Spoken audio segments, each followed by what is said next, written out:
Hello, this is Capture. Thank you so much for having joined us today. My name is Nancy Masengo. With me are my two fantastic co-hosts, Hadija Zimbwe and Sebastian Kalor. Capture ni show ambao tunakuletea what has been making headlines hapa nyumbani Tanzania na nje pia ya nchi. And we're going to go straight to what has been hitting this week, the unveiling of the new Dodoma Soccer Stadium. So it's such exciting news for Tanzania because we've been seeing a lot of projects. I'll go straight to Seba as a sports guy.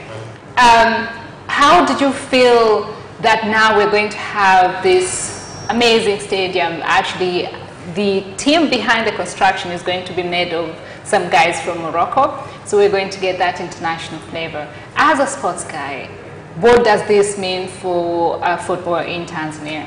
This is a huge step. The first thing that is needed kwenye mchezo wote ni facilities. And the first facility needed is the area to play. So ukipatikana uwanja tayari facility number 1 imeanza. So other facilities ni individual nyingi, mipira, viatu vya wachezaji, jezi, vingi ni vitu ambavyo watu binafsi wanaweza kupata. But facility kama uwanja ni lazima serikali take part. So kitu kama hiki kitokea kuna faida kubwa kwa development of soccer. Lakini on the other note, mimi sasa nikiangalia kama mwanamchezo, I look further. For instance, in April we're going to have the under 17 Africa Cup of Nations. Yes. Sawa? Yeah. Mashindano ya vijana chini ya 17 ya Afrika nzima yanafanyika Tanzania. Yes.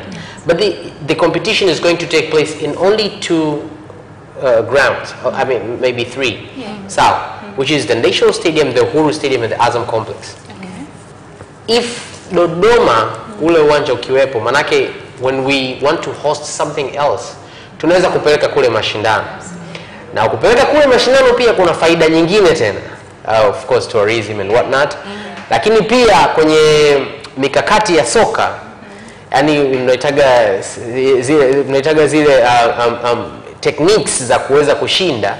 Kwa sababu nyinyi kama hosts mnaweza kujipangia mkafanya mpango mechi zenu zote zikawa Dar es Salaam. Alafu mkawekea watu mechi moja hapa moja Dodoma, wakisafiri wakaenda kule wanachoka. It's a technique ambayo watu wengi wa nyumbani kwenye nchi mbalimbali huwa wanatumia. Na inafanya wao wanakuwa favored and then the other countries, so it's easy for them to go through. Absolutely. Yeah, lakini pia hata timu zingine zinazokuja, mfano jana hapa karibuni juzi Simba wamecheza na AS Vita hapa Dar es Salaam. Yeah. Imagine if AS Vita wangeshushwa hapa afu akapandishwa basi kupelekwa Dodoma. You understand what I'm saying? Okay. So ni michongo fulani, lakini hiyo ni just by the way. Ila the main thing ni kwamba watu pate uwanja ambao 365 or 66 days a year they can go and train and practice, lakini at the end of the day they can use it for Premier Leagues and whatnot. Na inaonekana kwa plan ilivyo ni uwanja wa kimataifa. It looks fantastic. Exactly. Yeah. Wewe unaonaje ulivyoona the unveiling, Mheshimiwa Rais anaonyeshwa kwamba this is the design for Dodoma? What kind of feeling did you get? I was more into details, you know, with us doing the architecture stuff and in designing and stuff. Yes. I was so excited into the details. Actually, it looks like Mount Kilimanjaro.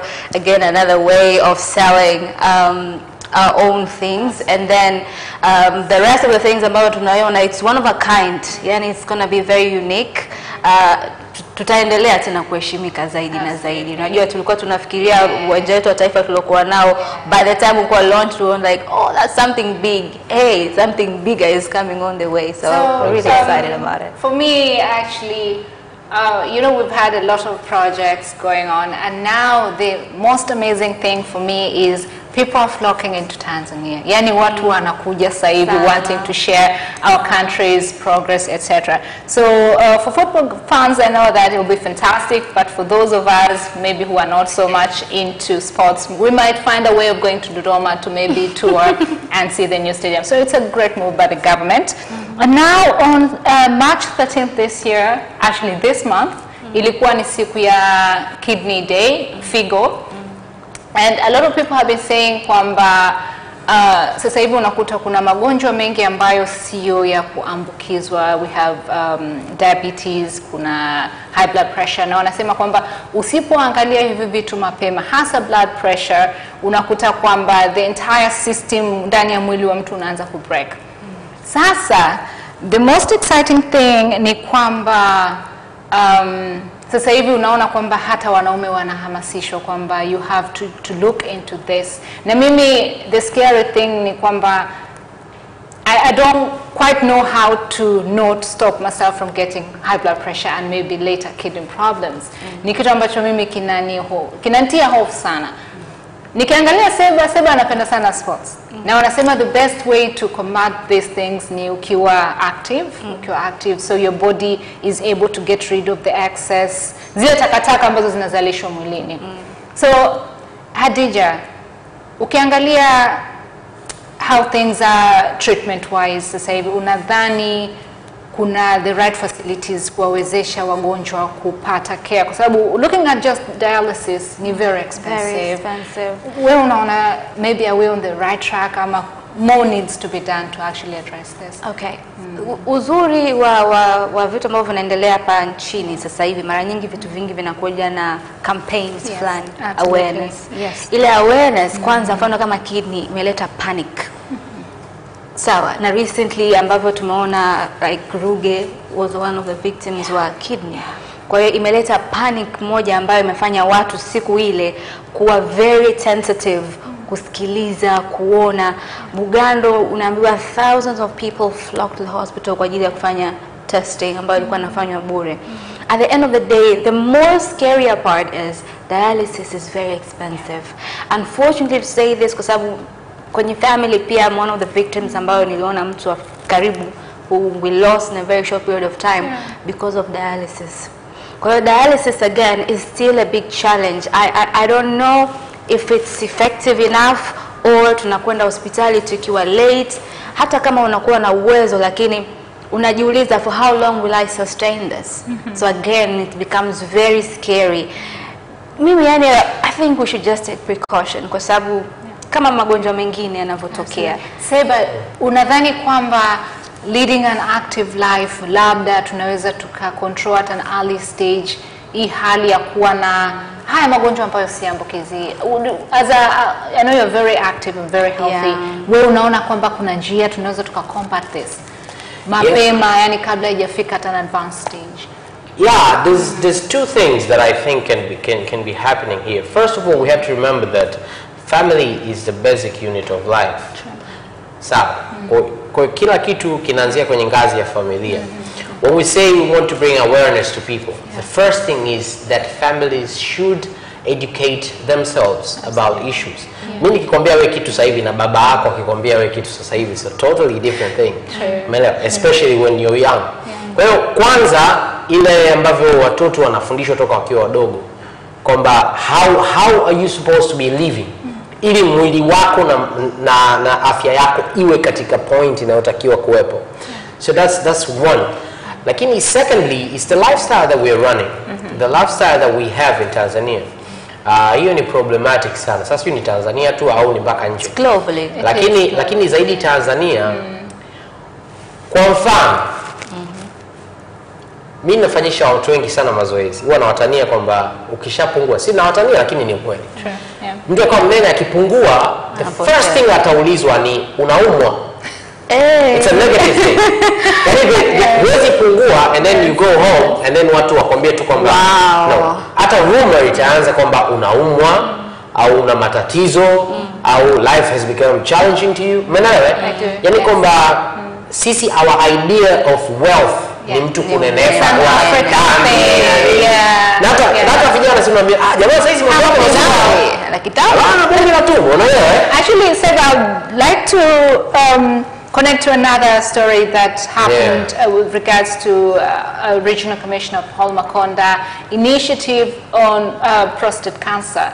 Anataka tezi dume, anataka watu wengi zaidi wajitokeze kufanya testing.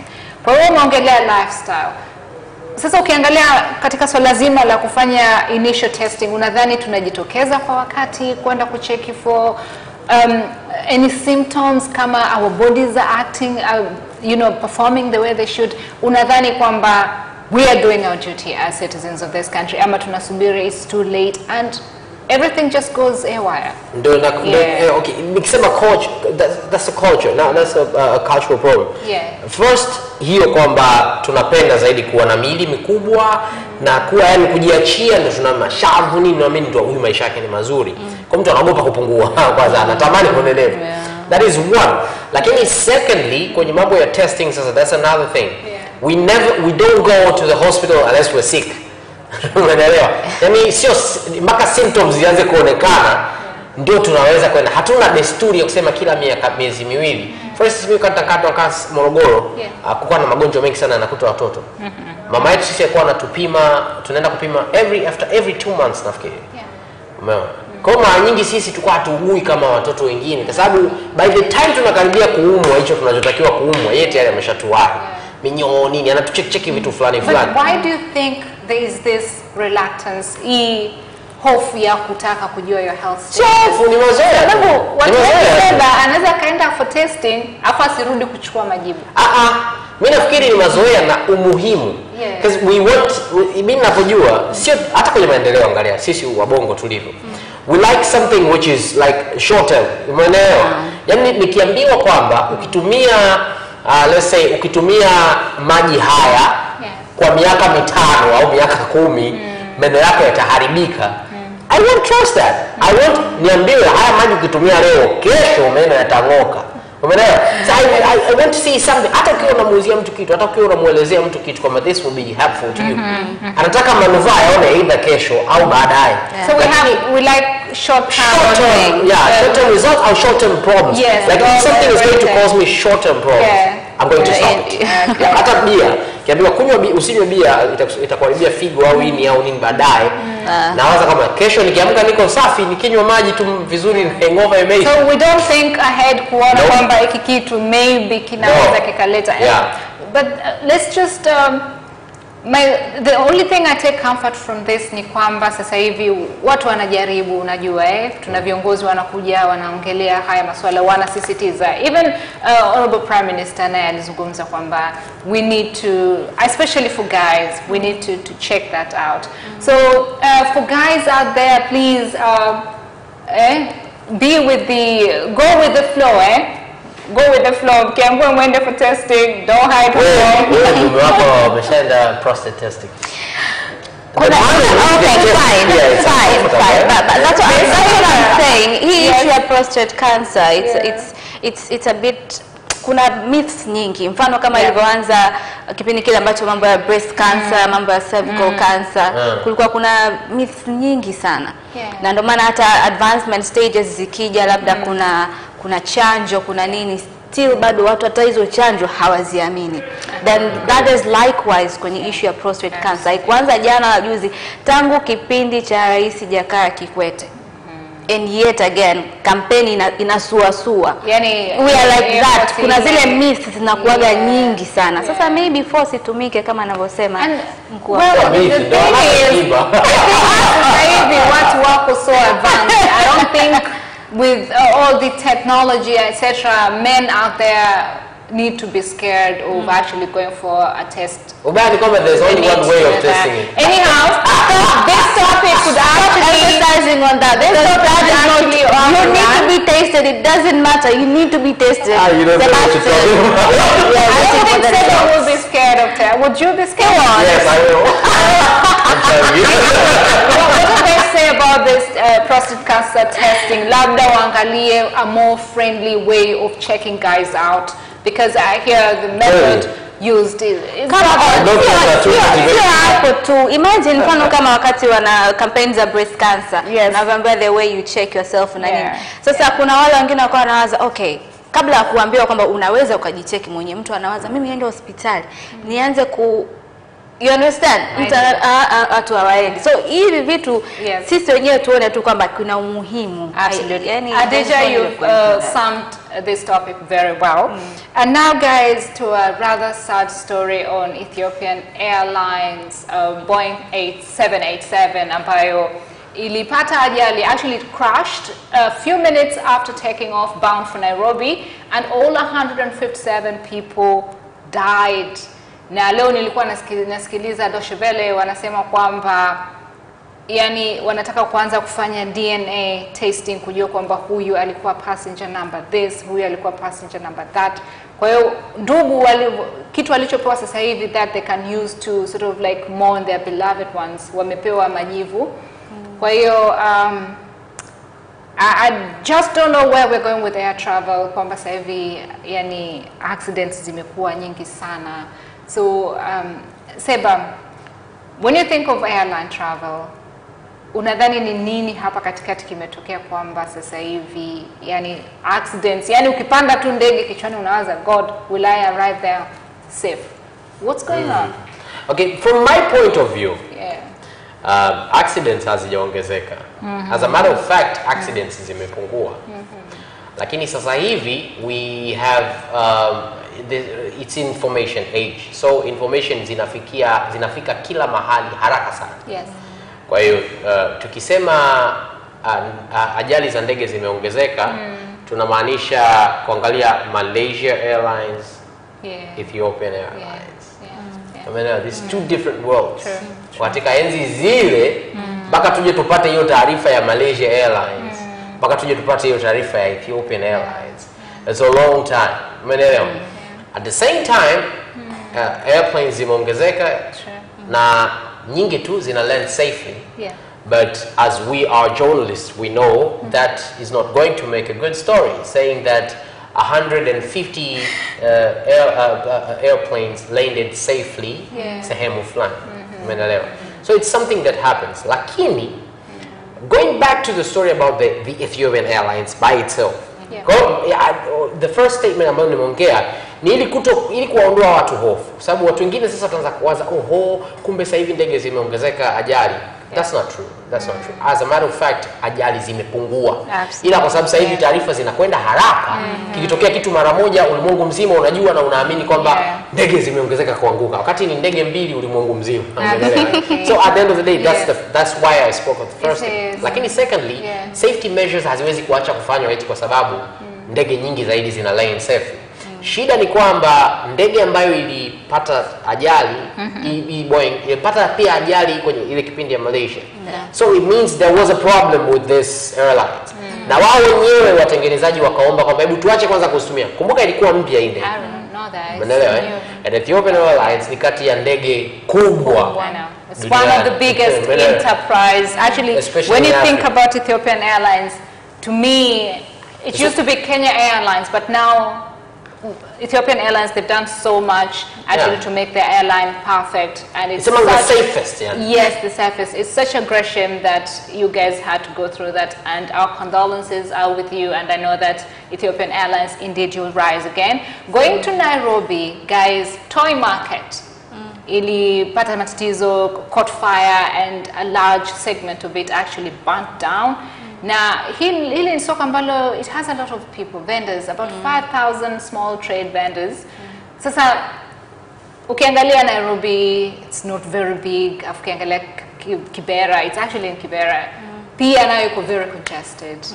So, Hadija, ukiangalia kwa hali ilivyo Tanzania, kwenye hali ya masoko, unadhani there is a possibility kwamba inner city markets zinaweza zikawa kidogo spacious, kwamba in the planning wanaweza wakahakikisha kwamba haya masoko yanakuwa katika hali ambayo yana more space, ama we were too late?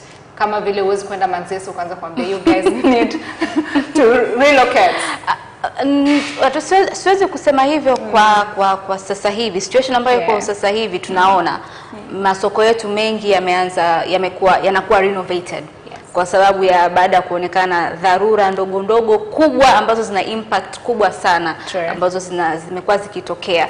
Tunaona masoko yanakuwa renovated kwa asilimia kubwa na yanatengenezwa kwa quality au standard ambayo ni favorable, ambayo pia ni safer. Sehemu kama Kibera inajulikana. Kibera ni sehemu ambayo imebanana na ni watu ambao mindset zao yani uwezo kumwambia hame Kibera haiwezekani. They all want to be there.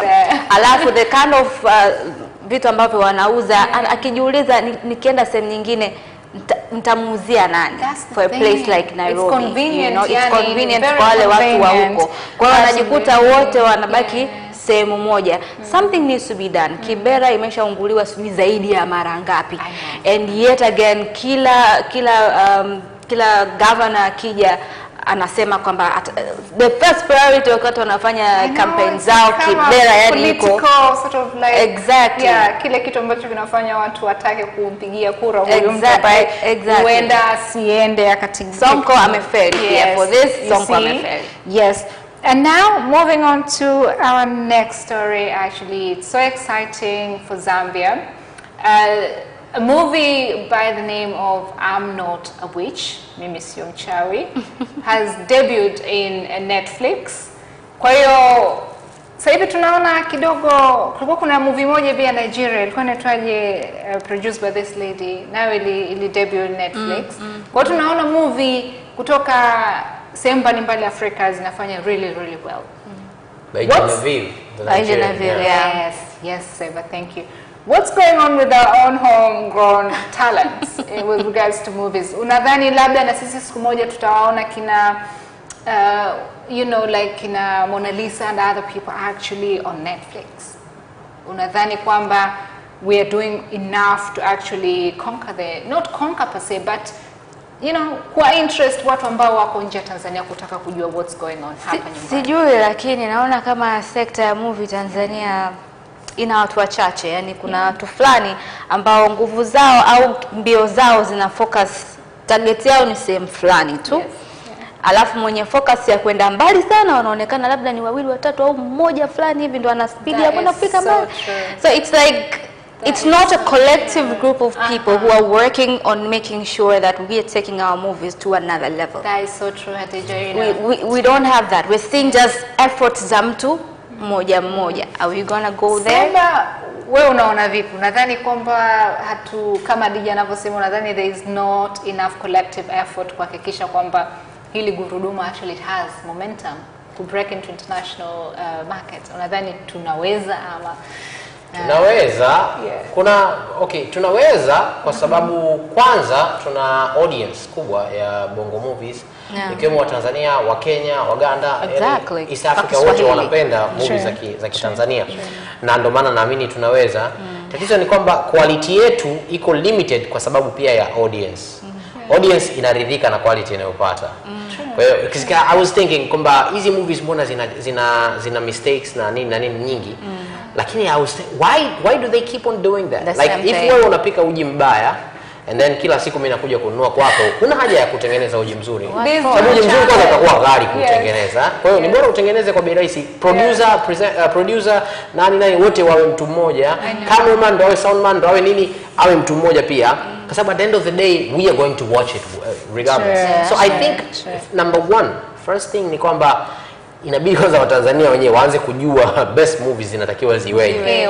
And then baada ya hapo sasa cha pili ni producers. Mimi kuna rafiki yangu ashaikuwa producer.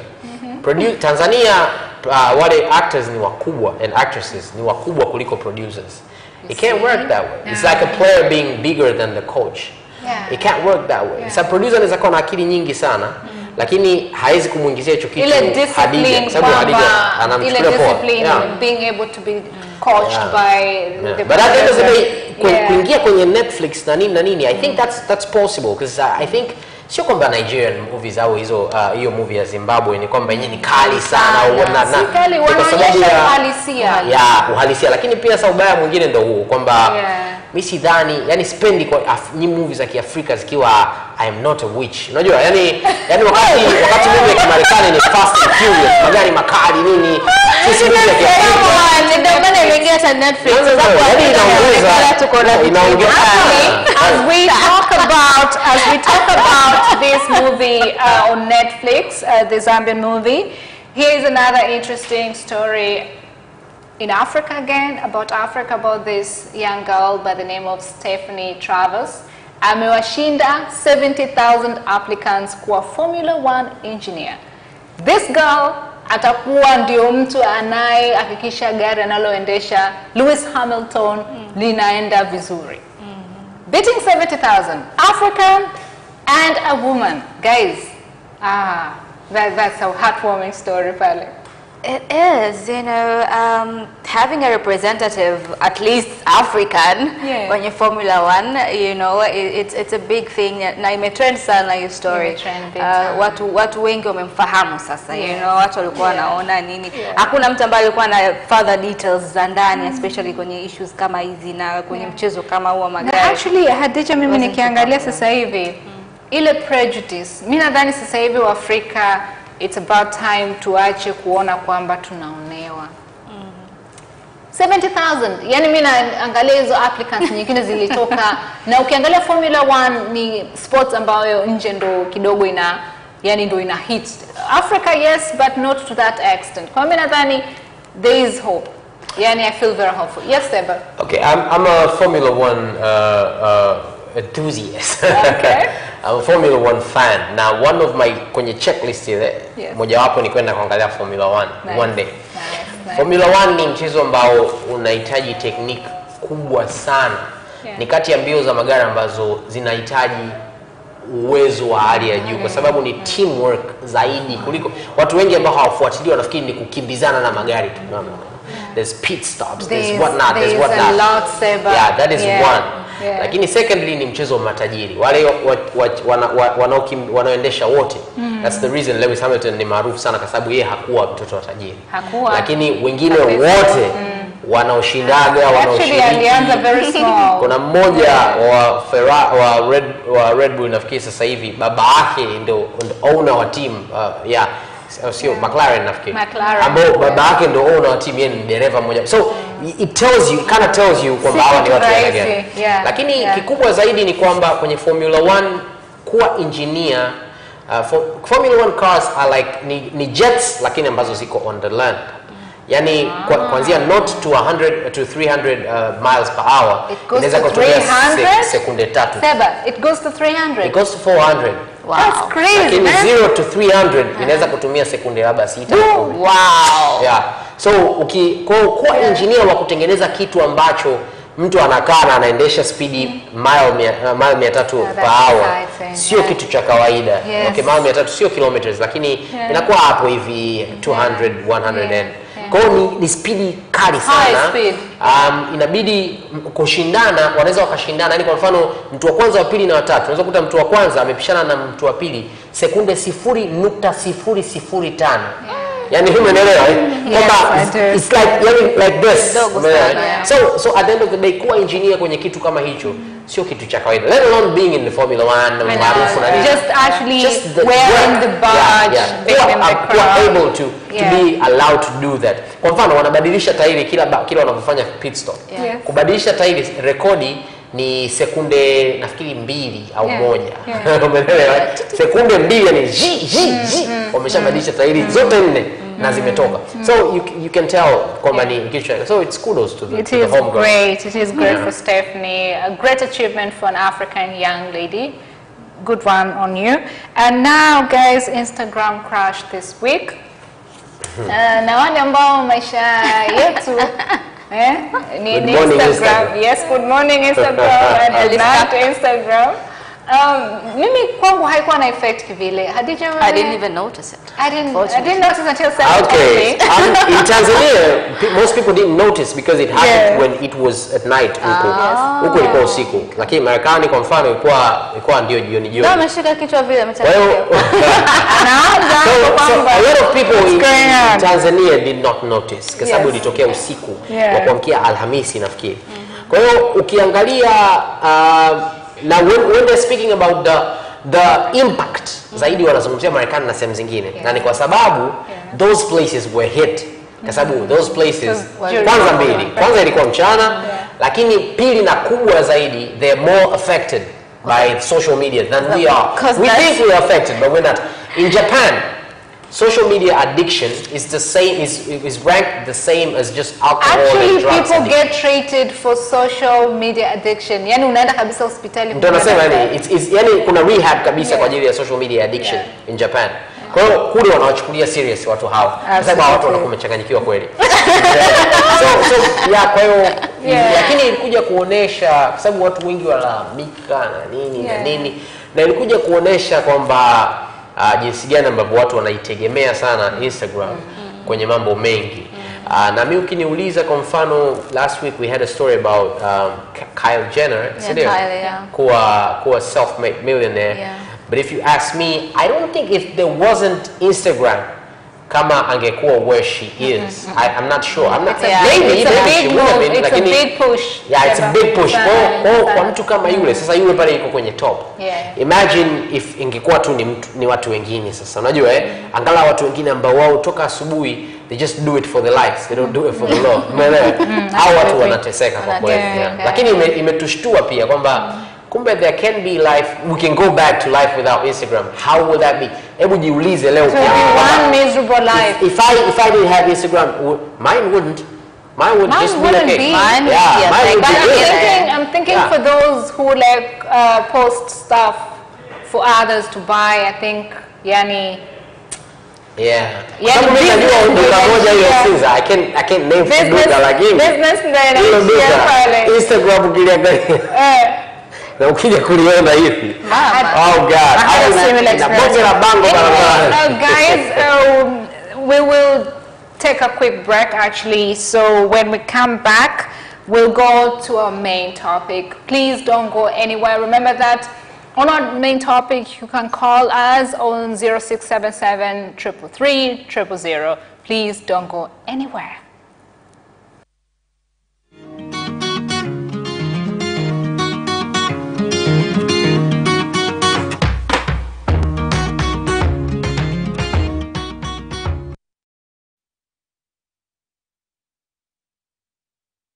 Watch Business Edition as we talk to business leaders and experts in sectors that are transforming Tanzania's economy. To be rich, I have to be a business person. It's not an easy road at all. People need to understand. You must quickly think how cost effective are you going to be. Business acts as a way in which it can bridge that gap. Business Edition will keep you informed on latest developments in the financial sector, extractive industry, tourism, agriculture, energy, construction, and so much more. Meet entrepreneurs who create employment opportunities. Watch Business Edition on Friday at 8:15 p.m.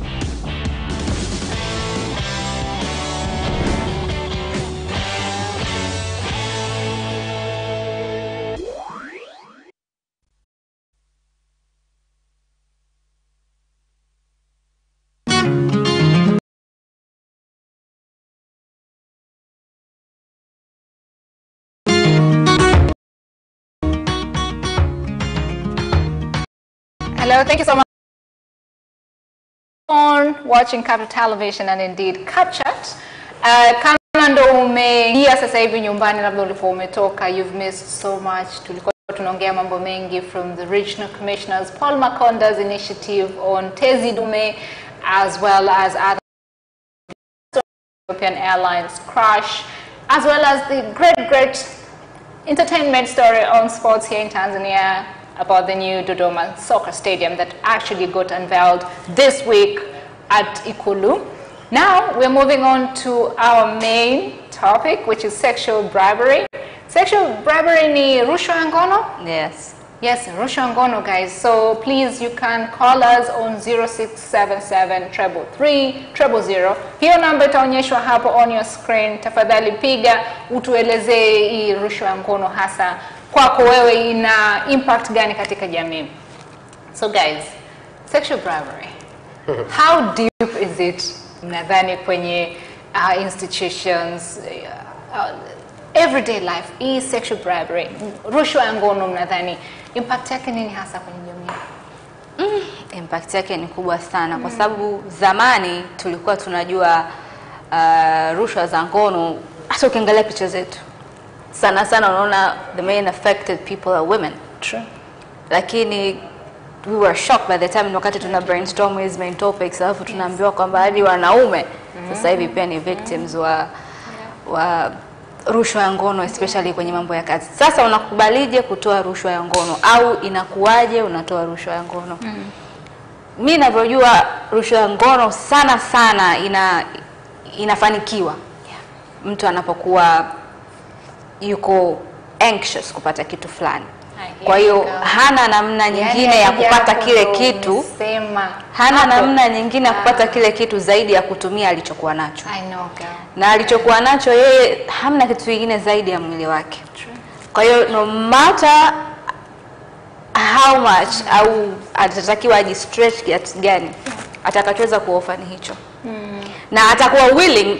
There's another way. Kuna mwingine atafanya because amekuwa forced, lakini kuna mwingine atakuwa willing to do that ili apate kile anachokitaka. Na tumeona marafiki zetu wengi baada ya kumaliza chuo kikuu waliofanya hivyo walifanikiwa kwa muda mfupi sana. Mtu alipata kazi nzuri. Wewe unajifanya mgumu, mkavu, unajifanya uelewi, my darling, unabaki hivyo mpaka siku ambayo it was meant for you, then that's gonna be for you. Lakini watu wengi sana wanaingia kwenye mtego huu kwa ajili ya kupata kile ile anxiety ya kupata kitu ambacho anakitaka kwa wakati huo na saa hiyo na sehemu hiyo bila hata kuangalia kwamba kuna fursa sehemu nyingine. Hadi umeongelea element of desperation. Yani ukiwa desperate, yani you don't see other options. Seba, ukiangalia rushwa ya ngono, unadhani ina demoralize mwanamke au hata mwanaume in what way? Yeah, okay. Mimi nafikiri niko nakubaliana na anachosema Hadija. Lakini I would like to add something to that. Like kinachosababisha sex bribe, sexual bribe au rushwa ngono ni kwanza how a person understands the term, like the idea of sex. Kwanzia alivyokuwa abroad, kwanzia alivyoishi na marafiki zake, kwanzia alivyosoma na vitu kama hivyo. Mpaka unauchukuliaje mwili wako? Umeelewa eh? That's a key point there. Yeah, kwamba unauchukulia kama gold au unauchukulia kama chupa. Like if it's gold, you're not just going to give it to anybody. Umeelewa eh? You're not, if you were to say una wealth yako unaambiwa toa hii wealth ili tukupe kazi. You won't just give it away, right? So issue ni kwamba kwanza, yani mimi nafikiri the first issue ni how people value their bodies. And I thought Africans, especially Tanzanians, valued our bodies a little bit more than other countries.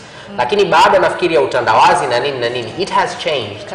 It has become like it's just good, najua kwa mfano nje kawaida, yani ile just going out, meeting and having casual sex lakini in Africa, in Tanzania especially, we were abroad differently. Like if I'm going to do this with you, I'm going to trust you with like a lot of things, unaelewa? So nafikiri kwanza kitu cha kwanza kinachosababisha hii ni ile jinsi watu wanavyo value like having sex. Is it just kuenda tu kwamba kwani kuna shida gani? See, I've just closed my brain. Mara moja. Samani, I just want to interject. Umezungumzia kwamba culture yetu imebadilika. Unadhani kwa kuwa sasa hivi hakuna zile restriction, ndio maana unakuta sexual bribery it's on the rise? Kwa sababu zamani yani kufanya tu kile kitendo mtu anaanza kujiuliza how will the society view me? Yeah, lakini sasa hivi they won't view you badly kwa sababu all your friends surround you wako wanafanya. Yani kwa mfano, wadada wengi wa Kitanzania wanaamini kwamba unfortunately there was a very young girl, very beautiful young girl ambaye nishaikana na akanasema kabisa kwamba mimi yani mimi nishindwe kupata gari. Why? Mimi nishindwe kupata kazi. Why? I'm a girl. I'll get a job. I'm like, okay, so how are you going to just because you're a girl? And mimi mwanamsichana bwana, hata dada zangu baadhi yani unajua anakwambia mimi sina wasiwasi. It is because her value yeye anaamini kwamba mimi if I get an opportunity to do that, I'll shut my brain off, and you girls know how to shut your brain off. I'll shut my brain off. I'll just do it and then I'm done. What they don't know now, coming to your question, ambao ulisema kwamba what's the impact? First of all, kuna kwa mfano tuseme madeni. Unajua madeni unaanzaje kuyazoea? You just get used to it. Tena tutaongelea madeni siku moja kwenye capture hapa. Lakini unayazoeaje? Ni kwamba nakwambia Hadija, naomba unikopeshe 20,000. and then I give it back to you kwa sababu nakuwa naogopa kwamba Hadija ananikopa. Lakini nakwambia unikopeshe 50 and then I nachelewa kurudisha mpaka nazoea and then wewe mpaka unakata tamaa. Nazoea naona kumbe naweza kuishi tu na madeni. I do it again and I do it again. So if you're going to do it once, you will tell yourself kwamba I'm just doing it this once kwa sababu nataka nitengeneze hii kazi, nipate hii kazi, and then I'm never going to do this again. Lakini the moment that you do that, tayari umefungua njia ya wewe kuwa na, yani hiyo ndio inakuwa sasa mazoea kujenga tabia. When you get used to it, kwa sababu yule aliyokupa kazi si atafanya hivyo mara moja ili akupe kazi. Baadaye akitaka kupasha kande yake moto, atakucheki tena. Hapa atakwambiaje? Or else exactly. It's like he has a hold on you. Sasa akishafanya hivyo, what's the impact now? So you're going to umeshikwa hata kama una mtu sasa kipindi hicho. Sababu labda mara kwanza unasema sina mtu kwani kuna shida gani? Sasa umepata mtu yeye bado amekuhold. And then ukishazoea naye manake hata kama there's no feelings and what not. Manake you can do it with anybody else tena. Si ndio? Hapo ndio nitaka kuzungumzia sasa kwamba vitu vingi kwenye maisha hata madeni ni kwamba usipo set zile limits na boundaries huwezi kujua kwamba uko unakoelekea sio kwa sababu there's no way of actually checking yourself if you're on the right track. But now going back to hii rushwa ya ngono guys, mnadhani sasa this casual attitude wale ambao kweli wanakuwa abused kazini au kwenye familia au vitu kama hivyo, mtu anataka rushwa ya ngono, labda umefanya kitu anasema you have to sleep with me or I'll tell so and so. Unadhani kwa wale ambao ni real victims ambao wao labda kitu kilifanyikwa kwao bila wao kuwa wametoa idhini, you know, like without getting any benefit, unaona alikuwa just post, unadhani kwamba wale real victims kweli wanaweza wakapata platform ya kusikilizwa na kuweza kupata some justice?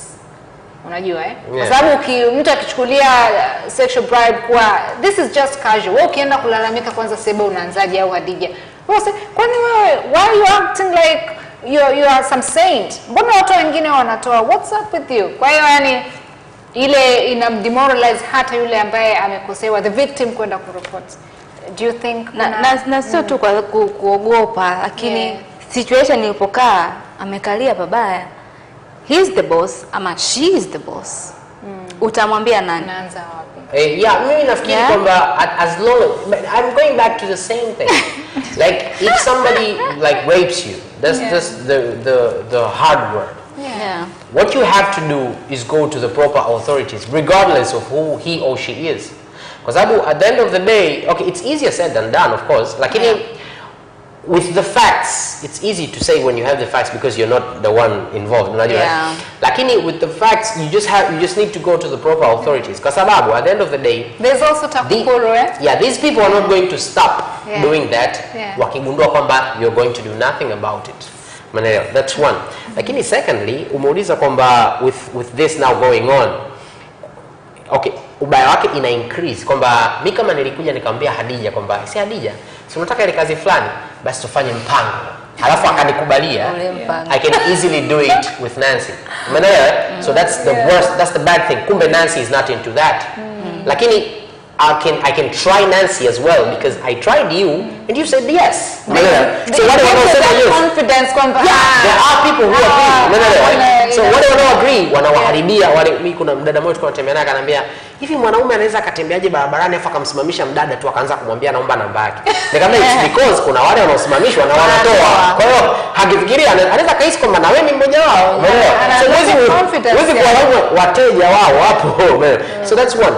Lakini secondly ni kwamba sasa kwamba can they be listened to? Uzuri wa utandawazi ni kwamba the same way it's negative, the same way it's positive.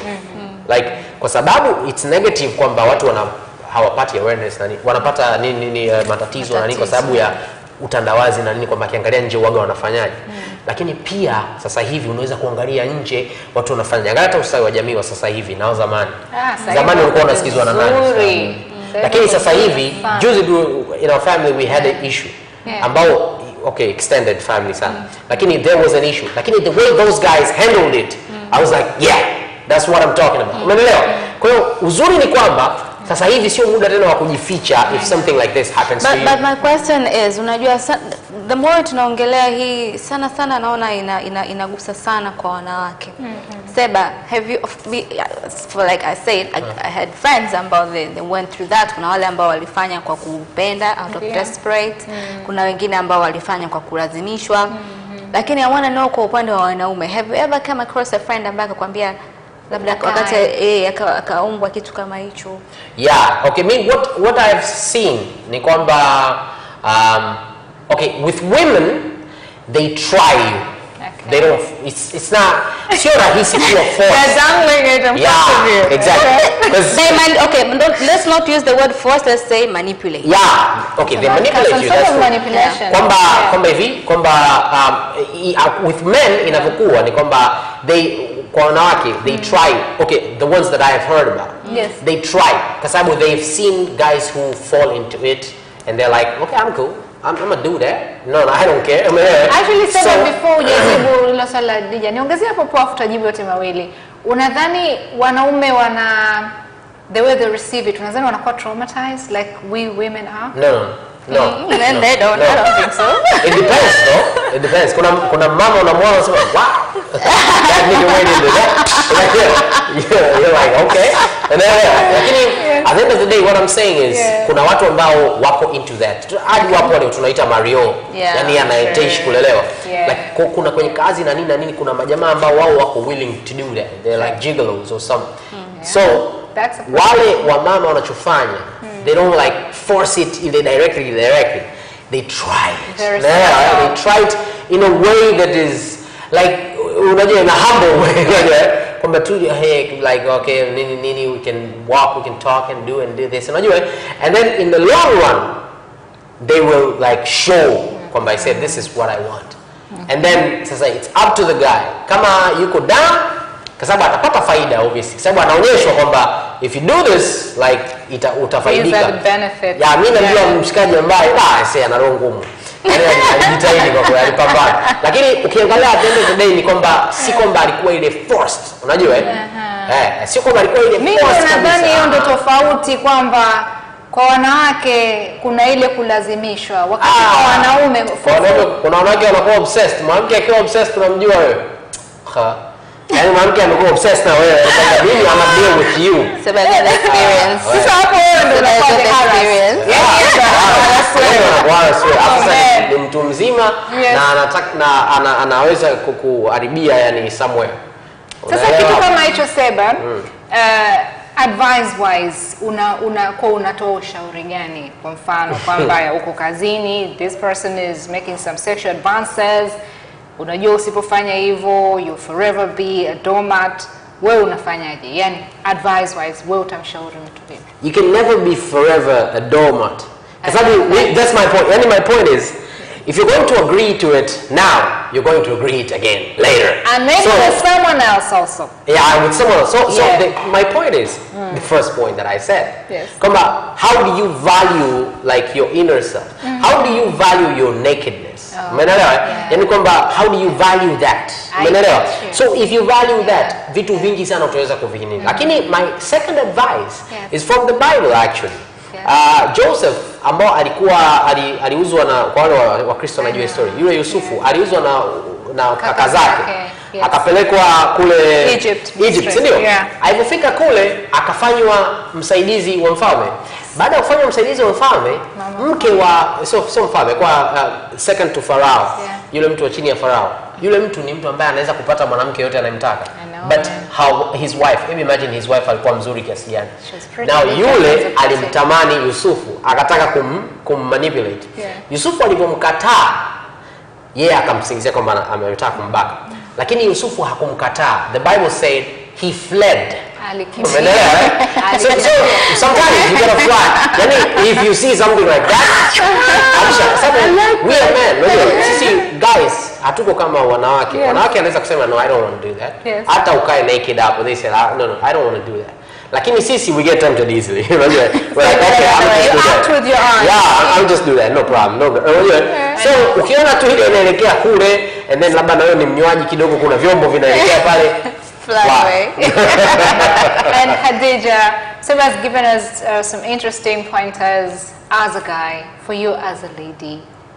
Dada zetu, wadogo zetu, mama zetu wafanye nini? You need to know your principles. You need to know your principles. You need to put your principles straight. Yep. When your principles are straight, my darling, nobody will ever get closer to you. Just make yourself focused. Yani, siwezi, sifanyi. And don't think about them. And don't think about them. Do it. Because I'm going to have to say, meaning, my principles, meaning, my principles. You have the principles and follow them. The acting part becomes difficult. Yeah, that's true. You know, like, I like so much what has been shared here, guys. It's so interesting. And now we're going to move to the hashtag #255, and we'll be talking about henna. Yes.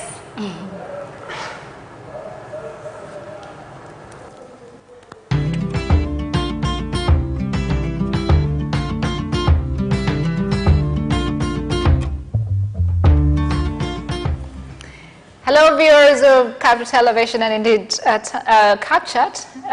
Thank you so much for having stayed tuned to this show. And if you missed us, you know, like we're going to like 10:05, Yamani, we missed a huge chunk. We would have loved for you to have been with us from the very beginning. Any topic ilikuwa ni nzuri sana ambao tumediscuss hapa. And now we're going to another interesting segment hapa CapChat ya hashtag #255. Hapa ni section ambayo tunaongelea mambo mazuri yote ya Tanzania na culture yetu ya Kitanzania na Kiswahili vile vile. So today tutazungumzia henna. Henna, by the way, I've got some henna. I'd like to start this with Hadija. Actually, I targeted you because I know you'd have some interesting pointers. Hadija, kwenye sherehe za Kiislamu, henna naona ni kitu ambacho kiko ndani ya bridal preparation. Inakuwa ina spell nini henna kwenye ukiwa unamwandaa bride? Okay. Henna kwanza kwenye religion ya Kiislamu, yes. Sisi we don't believe kwenye mambo ya urembo wa ziada, yani kama vile kupaka rangi na nini. Yes.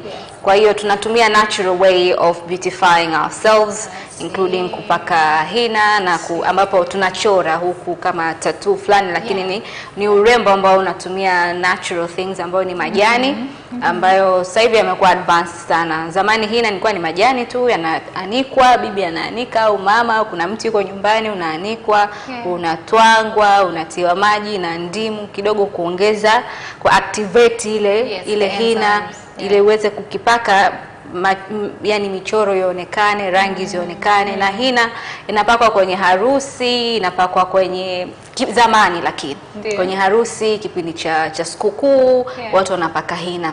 Lakini sasa hivi things have changed, yani si kwamba henna anapaka watu fulani tu. Sasa hivi kila mtu anapaka henna. Kuna watu wanapenda kuwa na michoro kwenye miili yao, lakini hawako tayari kufanya tattoo. Solution ni nini? Solution ni henna. Henna haipaku kama tu vile kwa ajili ya decoration peke yake. Henna watu wanaweka kwenye nywele kufanya kama watu wanavyo bleach, wanaume wanaweka kwenye ndevu kidogo, kichwani pia wanaweka kama ni urembo. Hii generally ni urembo wa kiasili ambao unatokana na majani, lakini sasa hivi pia wanatengeneza kwa kutumia sukari. Kwa hiyo sukari inaunguzwa, inatengenezwa, inapatikana henna tena ambayo unapaka mara moja tu. Zamani henna ukitaka kupaka you need to have like the whole day. Uko nyumbani unapaka zote, yani unapaka mikono yako, miguu, yani unakaa tu hivyo. Ndio kwa mfano kama siku ya Eid, ile Eid ya mwisho, yani ile Ramadhani ya mwisho, wa baba huwa hapikiwi. Kuna shughuli moja tu ya kupaka. Ile pattern ambayo mnatengeneza, does it have like a meaning? Hakuna meaning yoyote, zaidi ni michoro tu ambayo mtu anaweza akachora. Actually, it takes me back when I was a very young girl. I remember kulikuwa kuna huyu driver ambaye alikuwa anamwendesha mama, alikuwa anaitwa babu nani sijui, alikuwa na ndevu, alikuwa anapaka henna. He died sadly, but Yani nikifikiria, the thing I remember most about him ni kwamba alikuwa anapaka hina kwenye ndevu. Seba, would you be interested kupaka hina maybe as a beauty regime as something that you might take up to beautify your already beautiful body? No. Why not? Because I'm just not into it. Okay, I grew up not finding it as the idea of beauty. Okay. What I understand about it, it's something that it's beauty. Yani unajua ni ornament, ni urembo. Urembo unategemea na society. Kwa mfano sisi tulivyokuwa tunakuwa hatukuwahi kuona wanawake wakipaka hina. Umeelewa? Kwa sababu mimi nimekulia kwenye society ambao kulikuwa na Waislamu wachache sana. Baadaye baada ya kuwa mkubwa darasa 7 6 huko ndo nikaanza kuona unajua ila ungekuwa Tanga lakini ningekuwa nimekulia Tanga lakini Tanga is they still practice that today. Yeah, lakini pia hata ningekulia Tanga mimi ningekulia Tanga Lushoto ambao ni the other part sio mjini. Lakini baadaye sasa after growing up I grew to like enjoy seeing it. I'm not sure. Okay, I won't mind kama mke wangu anapakaga pia. It's not a problem. Hajai kupaka kwenye ngozi, sijai kuona. Lakini kwenye kucha anapaka mara nyingi tu. And I don't mind at all. Lakini ninachotaka tu watu waelewe ni kwamba usimchukie mtu ambaye hatoipenda. Kwa sababu it's the idea of beauty from where he or she was brought up. Yeye alivyokuwa anakuwa aliona hiki kama ni idea of beauty au sio. That is one. Secondly, ikishaanza kupauka haifurahishi tena. Kwamba ikianza kupauka jamani, mfute tu toke. Yani when it's new it's nice. Lakini ikishaanza kupauka mzee. Well guys, thank you so much for your input. Dija, thank you for that. Ile history kidogo kwa nini unakuta kwenye Muslim bridal preparations anapakwa yule bride. Thank you so much. I really appreciated that. So guys, that has been #+255 and today tulikuwa tunaongelea henna. We're going on a quick short break. Tukirudi tutakuwa on our funny clips and memes section. Please don't go anywhere.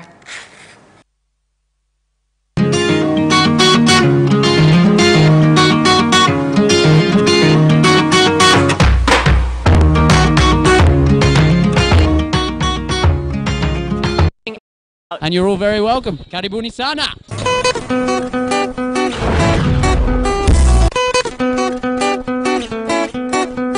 Catch up with all the entertainment in Dar es Salaam and beyond on Out and About every Saturday.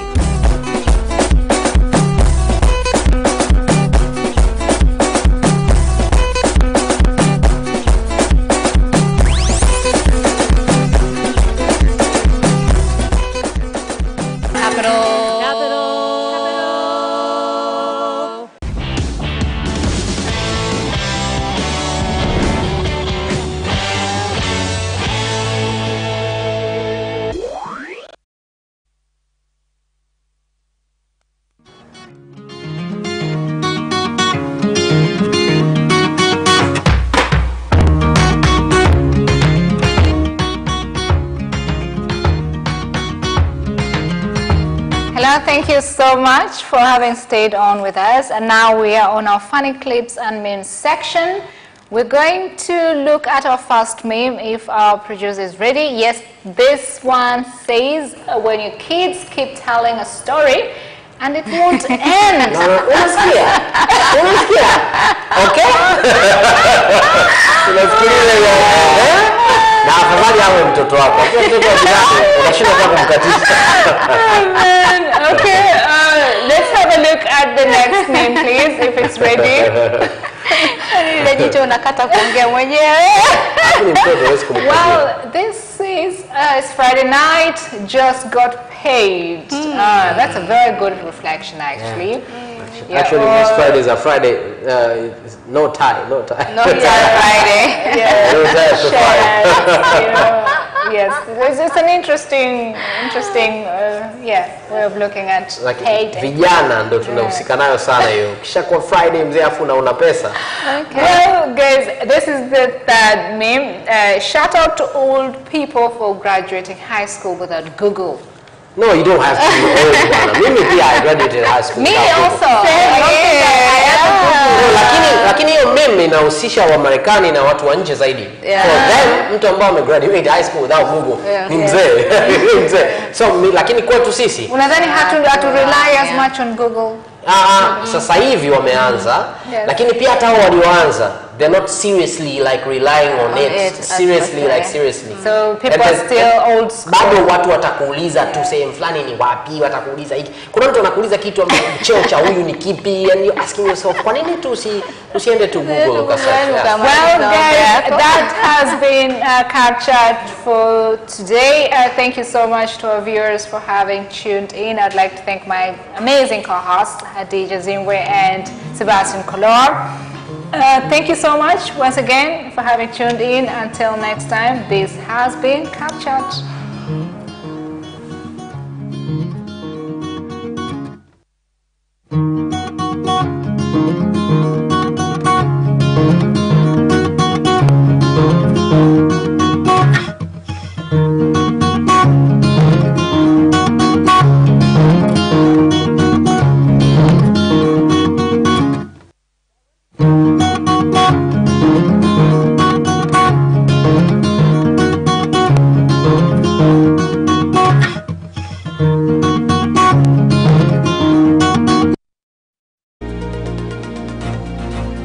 Karen, tell us, how has it been going